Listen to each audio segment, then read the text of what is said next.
Hey AP Stats, this is going to be your chapter 13 outline, at least the first part on means. So hopefully you printed this out from my website. Are the two, and we'll just start. So are the two means in a two sample t-test independent? Yes, we need them to be. If two variables are not independent, so they're linked, what do you do? Well, this is a matched pairs situation, so you use your matched pairs where you find the difference.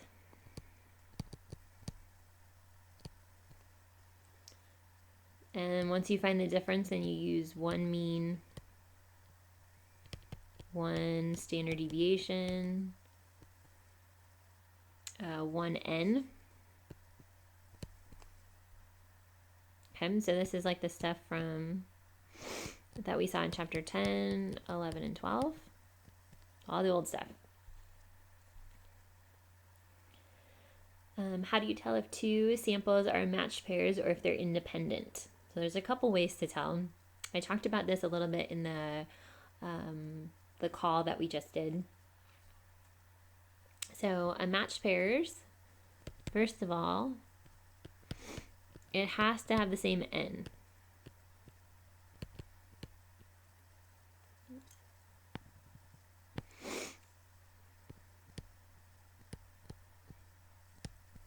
Okay, so that's usually one of your indicators. They're the same n. And then in a matched pairs, they are also the variables are linked.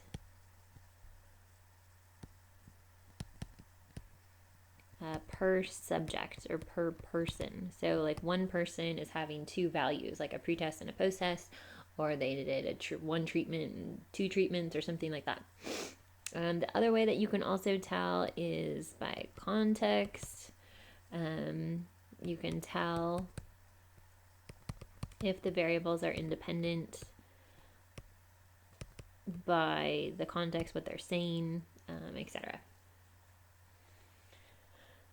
We're going to skip the proportion part and we will come back to that after we talk about proportions. Okay, so population mean test. So your null, you're going to have mu1, and you can write this in two ways. So you can do mu1 equals mu2. You could also do mu1 minus mu2 equals 0. However you like to write it, doesn't matter. Both are the same. And then your alternative, you could have mu1 not equal to, you could have it greater than, less than, etc. And you can write that the same. mu1 minus 2 is not equal to 0, it's less than 0, it's greater than 0. You only have to do this one way, so don't write both of them, but make sure you're writing them consistently. Okay, conditions. Both samples are approximately normal. And we've got all sorts of ways to check for approximately normal. You can graph it. You could be told the populations are normal. You could use central limit theorem. Whatever you got to do, they're both of them are approximately normal. Both are simple random samples or they are randomly assigned. So sometimes when you're talking about two treatment groups, they may just be randomly assigned to one treatment or the other, and that's fine. It doesn't have to be randomly selected, because sometimes we've seen things where they're volunteer sample or something like that, but as long as they're randomly assigned to their treatments, then we're good. And the big thing that we're adding here is independent samples. They have to be independent.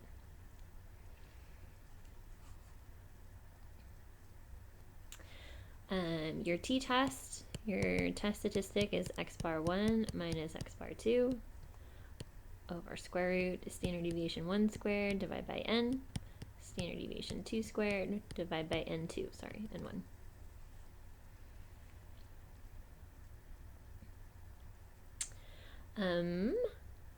Your degrees of freedom, if you have different n, you do the smaller n minus 1. If they're the same, you do n plus n minus 2. Or you can use the calculator degrees of freedom anytime.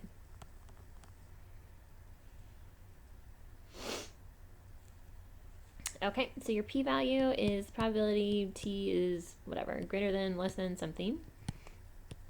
TCDF, whatever you, whatever you're doing, and then the degrees of freedom at the end. And again, we're still using the same conclusion. If our p-value is less than or equal to alpha, then reject the null. So all of our tests have the same type of value that we're checking against, so that makes it easy to remember. And then if you flip it over, we did talk about in the notes two-sample confidence interval. The conditions, most of the time this does happen is like part A, do a confidence interval, part B, do a test. So they are exactly the same as the test.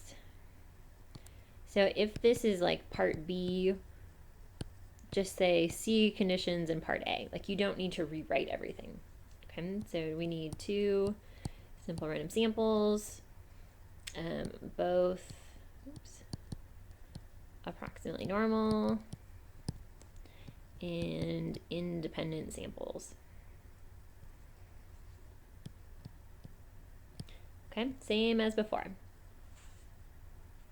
And the confidence interval formula is very similar to the test statistic. So we're going to have x bar 1 minus x bar 2 plus or minus, I'm going to run out of room on this, t star. Let me just write it smaller, sorry.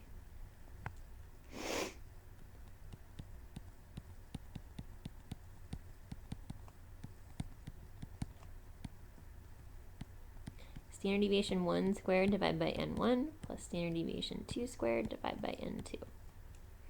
And the t star is the same that we've seen before, so we're using the degrees of freedom and using like inverse t or the table to get that. And again, you're going to use smaller n minus 1, or if they're the same, you do n plus n minus 2. Or you can also use the calculator degrees of freedom. All right, I hope that was helpful. We'll continue this with the 2 sample proportion later.